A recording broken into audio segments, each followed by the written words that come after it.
Recibimos, tal como fue anunciado, a Nicolás Albertoni, a quien le agradecemos especialmente su presencia. Como siempre decimos, ¿no? Está viviendo en los Estados Unidos, de visita en el país, y aprovechamos para tenerlo. ¿Cómo le va? Buenos días. Muy bien, Nicolás, muy bien. Por acá. ¿Había con el jet lag o no? Sí, bueno, llegué ayer en la mañana, así que, y ahora estando en Los Ángeles, con 5 horas de diferencia, uno lo nota más. Cuando vivía en Washington no tanto, pero ahora sí, ya uno lo empieza a notar. Los 3-4 días primeros está complicado. Licenciado en Negocios Internacionales, formándose, yo decía, en los Estados Unidos, pero a su vez también con... Usted siempre ha dicho que se fue para volver. Sí, la verdad que sí. Fui, de hecho, hasta formalmente. Fui con una Fulbright, que es una beca en Estados Unidos, que hace después que quienes venimos de países en proceso de desarrollo, no desarrollados, tengamos que volver a nuestros países. Y lo asumí con gusto, decirlo, asumí con gusto porque creo que estoy en un área en que la aplicabilidad de las cosas es muy importante, ¿no? No estoy en un área de laboratorio encerrado, sino más bien de política pública, y yo creo que parte del éxito a veces de usar estas cosas es aplicarlo, ¿no? Entonces va a ser mi país. ¿Y va a dar una charla el próximo viernes? Sí, viernes 15, organizado por la Konrad Adenauer y por el CED, el Centro de Estudio del Desarrollo, que bueno, va a ser con Hernán Monilla también, y vamos a combinar dos cosas, la inserción internacional, pero cómo afecta esto en el desarrollo económico, ¿no? Es decir, que hay correlaciones muy importantes ya que se ven en que, bueno, los más abiertos son los más desarrollados, y mostrar por qué. Por qué hay a veces esa causalidad detrás de que los que más se abren en términos comerciales también logran buen punto de desarrollo. Es que el tema de la inserción internacional, yo diría hasta del comercio internacional, pero en particular de la inserción, porque es más abarcativa que el comercio, ¿no? La inserción internacional no vincula solamente a la venta de bienes o a las exportaciones como muchas veces lo pensamos, tiene otra faceta. Muchas veces lo que me sucede es que me parece que se ideologiza demasiado. Sin duda. ¿No? O sea, la discusión sobre la inserción internacional está muy teñida sobre si uno se considera de izquierda, de derecha, liberal, proteccionista. Sí. No, incluso hasta los propios TLC. Los TLC hoy, es decir, uno hablar de TLC parece que sí o sí es de una derecha capitalista radical, cuando al final del día uno lo que es un acuerdo que se negocia entre partes. Y es el mejor negociador los mejores resultados. Acá no es que porque existe una sigla sí o sí se van a perder puestos de trabajo y demás. Es a tener una buena negociación entre dos partes. Es verdad que cuanto más experiencia en el país de negociación, bueno, más experiencia uno va a poner sobre la mesa. Y Uruguay es verdad que no la tiene tanto. Ya vamos a estar hablando sobre eso. Me voy a poner un poco en la contraparte. Vamos a jugar un juego en el cual usted va a defender siempre sos bravo. el libre comercio, va a defender la firma de los TLC, y yo voy a tratar de ponerme tratando de mostrar la otra parte, la que muchas veces la gente que critica este tipo de acuerdos marco lleva adelante para hacer una defensa y para que la gente pueda sacar sus propias conclusiones. Pero antes, quiero consultarle, después de aquel entredicho con el canciller Noboa acerca de que usted dijo que estábamos avanzando lento o prácticamente que no avanzando en cuanto a inserción internacional, ¿pasó aquella situación? ¿Pudo conversar con el canciller, con alguien cercano? Sí, de hecho con el canciller mismo. Cuando yo creo que se debate en términos intelectuales y con respeto, son los mejores debates, ¿no? Es decir, que a veces uno es lo que... Bueno, el canciller le dijo que usted estaba en una oficina confortable en Estados Unidos. Sí, de una situación confortable en los Estados Unidos, pero después las explicaciones, yo creo, al final del día, su contracrítica era válida, es decir, que... A ver, mi razón de por qué estábamos, creo, retrocediendo en un tema físico. Es decir, si uno está estancado y sus competidores están avanzando, físicamente en la visual uno está retrocediendo, vamos a decir, porque uno ve lo que avanza Nueva Zelanda, lo que avanza Australia, en temas de cómo están avanzando en su inserción internacional los mismos productos que nosotros exportamos, y eso hace que nosotros quedemos estancados. Es un término de la realidad. Eso no quiere decir que no se esté haciendo en Cancillería, y no sé. De hecho, duele ver que es una de las cancillerías que más ha querido hacer en estas últimas décadas, diría, pero es a la que menos se le ha dejado hacer.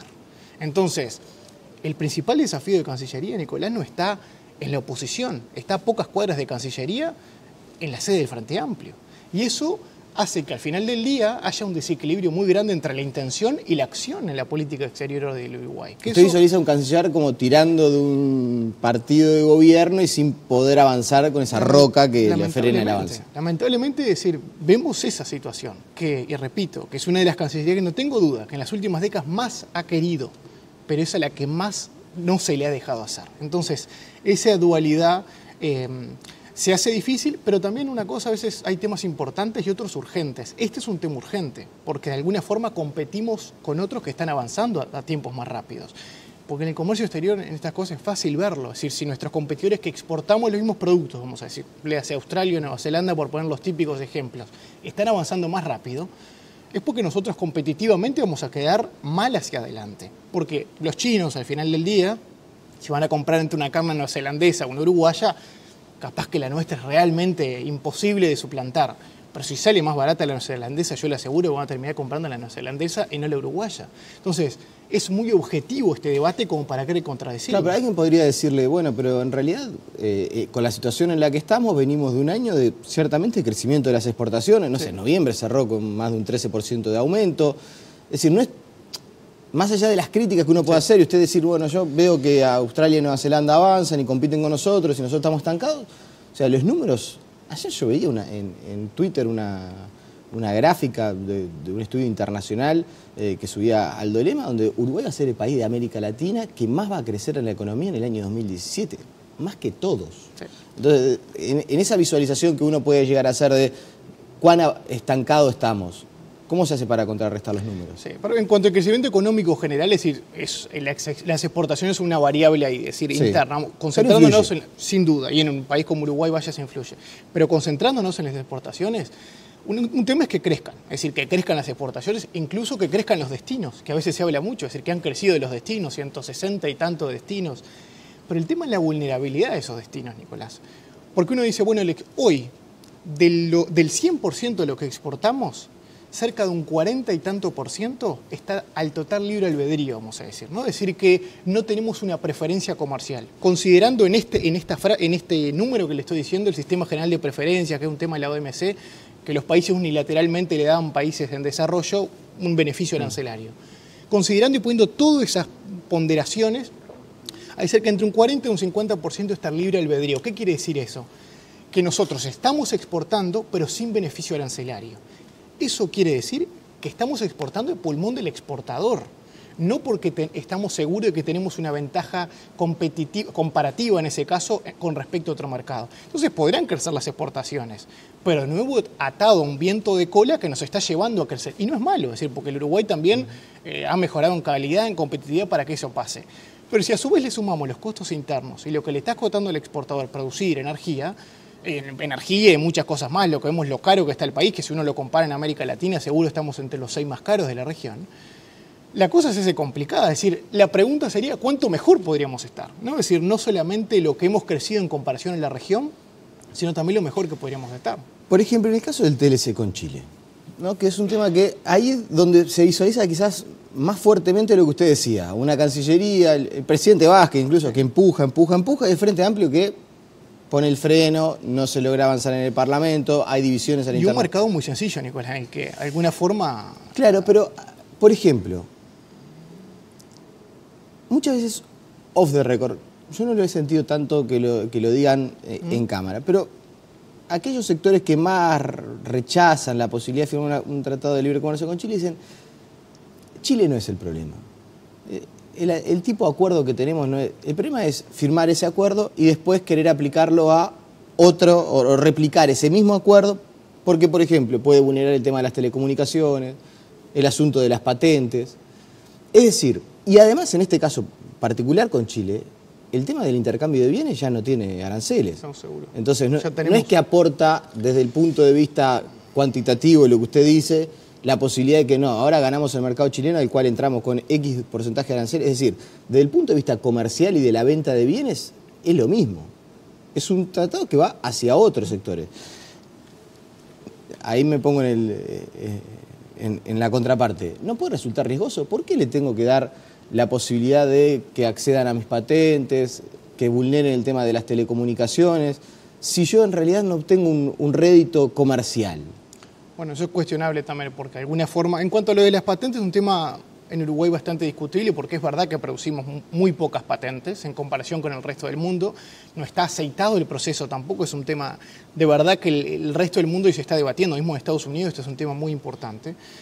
Pero el tema es, yo compartiría contigo muchas cosas, es decir, bueno, ¿por qué de alguna forma abrir en muchas cosas, en telecomunicaciones y demás los mercados, cuando en verdad a veces nosotros estamos teniendo debates internos antes a resolverlos para después empezarnos a abrirnos? El tema es que nosotros no podemos parar este mundo, es decir, El mundo va hacia ahí. El mundo va hacia empezar a hablar, por ejemplo, en acuerdos de servicio, pero de e-commerce, no ya solo hablando del comercio tradicional.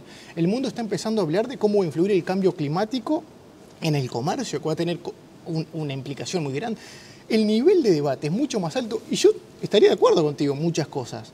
Pero el tema es que nuestros competidores están avanzando por ese camino. Y si mañana firma un acuerdo de inversiones, Australia con China, que de hecho ya lo tiene, y nosotros no lo tenemos, va a estar aceitado mucho más el proceso Australia-China que nosotros con un país, con China, pero con otro podemos decirlo también. También. Pero ¿por qué a China le podría llegar a interesar firmar un tratado de libre comercio con Uruguay?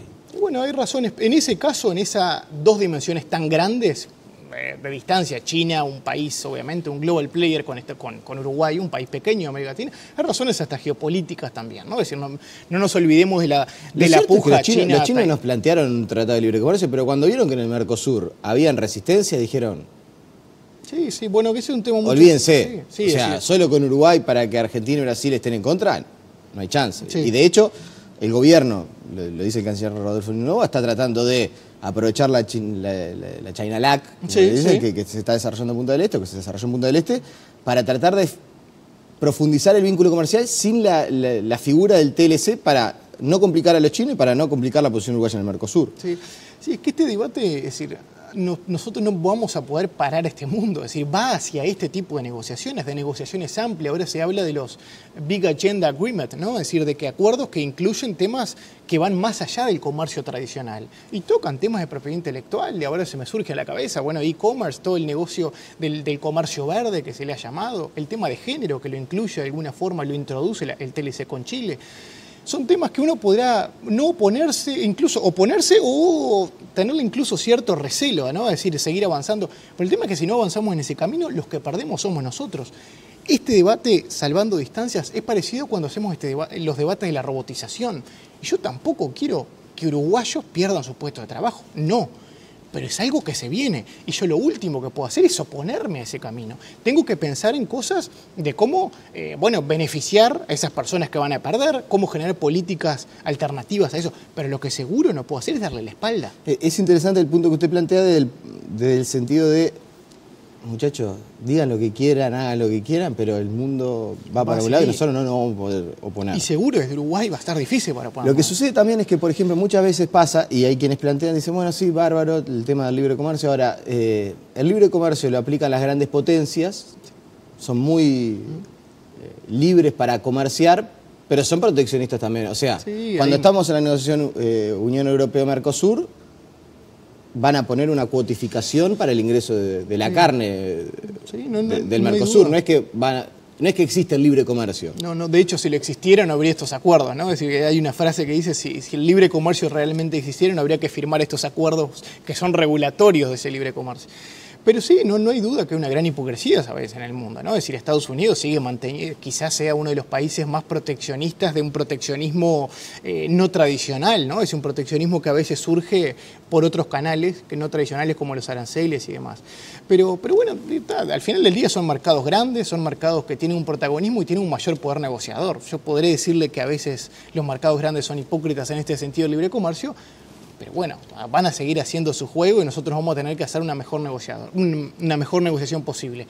Sí le digo la otra cara de esto, que ser un país pequeño también nos hace jugar la estrategia del pequeño. Esto le pasó a Chile en los 90. De hecho, el presidente Frei, que estuvo hace pocos días en Uruguay, cuando sale a negociar el acuerdo con la Unión Europea en aquel entonces de los 15, jugó esa carta, de decir, yo no le voy a perjudicar nada en su mercado, usted me está dando un beneficio muy grande, diciéndole a la Unión Europea, y a su vez tiene un efecto geopolítico, porque la geopolítica juega mucho en esto. Es decir, tener un aliado en América Latina comercialmente, eso le pasa ahora a China, ¿no? Es decir, jugar con esta dualidad a veces China-Taiwán, decir, bueno, avanzar en términos geopolíticos, jugar esas cartas, jugar la carta del país pequeño, no el pobrecito, pues el país pequeño, de que no vamos a afectar a nadie y a nosotros nos beneficiaría mucho. Estas cosas sobre las mesas de negociación sí se pueden transmitir. E internamente estamos preparados para el libre comercio real, porque usted y varios mencionan mucho el caso de Chile.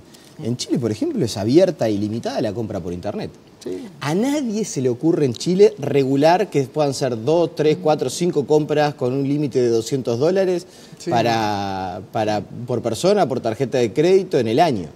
Sí. Y eso, si se abriera la regulación esa que existe en el Uruguay, sería prácticamente que un escándalo, porque el sector industrial uruguayo, el comerciante, pondría el grito en el cielo. Sí, entonces, ¿estamos preparados para el libre comercio? Bueno, obviamente que el bagaje histórico cuenta en estas cosas. Estamos hablando de un país que saliendo de la dictadura en los 90 como Chile, ya había seguido ese camino, hubo una continuidad y nosotros decidimos un camino más regionalista, ¿no? Mercosur desde los 90. Es verdad que obviamente a ultranza hoy no podemos decir que queremos ser Chile, incluso yo no creo que sea el modelo 100% a seguir en muchas cosas, cuando nosotros tenemos una ubicación también que hay que respetar a nuestros dos vecinos importantes. Pero no, yo no diría, bueno, las compras en Internet son un ejemplo, pero es avanzar en otras cosas. Es decir, no podemos seguir, por ejemplo, un tratado con Corea del Sur. No podemos que se nos vaya la vida con una negociación con Brasil y a ver si la puja sí, no, sino decir, tiene que haber un mecanismo normativo claro en el Mercosur de que si uno propone un acuerdo y a los 6 meses el resto de las partes no contestan de querer seguir o no el acuerdo, en este caso con Uruguay, bueno, Uruguay puede seguir, es decir, pues somos un país de alguna forma independiente. Cuando hablamos tanto de la soberanía, de que se pierde con los acuerdos, con Mercosur a veces se pierde la soberanía al no poder tener nosotros la libertad de negociar un acuerdo comercial. Con Gabriel Odone, cuando conversábamos una vez sobre este asunto, decía que su teoría es que lo que habría que hacer es aprovechar que a Uruguay no lo van a echar del Mercosur. Sí, entonces de repente, bueno, después de la política de los hechos consumados, mire, sí, firmamos el acuerdo con Corea. Sí, o sea, sí. Y ahí solucionar el tema, pero primero ir y firmar y después ver qué pasa. Sí. Porque partir de la base que Uruguay no lo van a expulsar del Mercosur, por más que firme un acuerdo con Corea o que... Sí, pero es lo que tú decías también que a veces se da, que es de a mí las cosas que me está haciendo más ruido en los últimos años, de ver cómo Brasil ha tomado esa postura de no solamente hablar con Uruguay, cuando no le convence que Uruguay cierre un acuerdo con otra parte o esté avanzando, sino hablar con la otra parte. Y cuando a mí desde Brasilia se me va a hablar con Corea del Sur diciendo de que no me gusta que estás negociando con Uruguay, eso ya diplomáticamente a veces tiene otra connotación. Y no podemos seguir avanzando en ese camino. No nos puede parecer normal eso en Uruguay. De que como si nada es Itamaraty se llame a otro mercado diciendo si usted negocia con Uruguay o con cualquier otro Mercosur sin consultarnos no nos gusta. Que sabemos que pasa a veces. Pero que sea tan público y que de Uruguay no nos llame tanto la atención, eso no es bueno. Porque somos un país que tiene todo su derecho a avanzar y a negociar nosotros con Brasil, pero esa es nuestra negociación. No llamar a Corea para eso, ¿no? Desde el punto de vista pragmático, desde lo que indica su visión acerca de lo que son los hechos reales, ¿es viable una posibilidad de que Uruguay salga del Mercosur para ser un Estado asociado? ¿O se la hago al revés? ¿Sería mejor para el Uruguay no ser parte plena del Mercosur y ser un Estado asociado? Mire, salirnos del Mercosur obviamente no es un escenario. De hecho, el Mercosur tiene ya una historia y ahora estamos avanzando con la Unión Europea. No podemos decir dentro de 2 años Uruguay sería el Mercosur, sería irracional decirlo. Sí ver los números. Si hoy se sienta el Mercosur sobre la mesa y ve que de los 400 y tantos acuerdos que hay en la OMC, acuerdos comerciales generales, solo el 10%, Nicolás, son uniones aduaneras, el 10%, el 90% son zonas de libre comercio, NAFTA y otras más. El 10% es esto que quiere ser Mercosur, una unión aduanera, caminar hacia eso. Si uno ve las que funcionan, son la mitad, menos de la mitad de esas uniones aduaneras. ¿Sabes por qué funcionan? Y va en respuesta a tu pregunta. ¿Sabes por qué funcionan? Porque son economías homogéneas.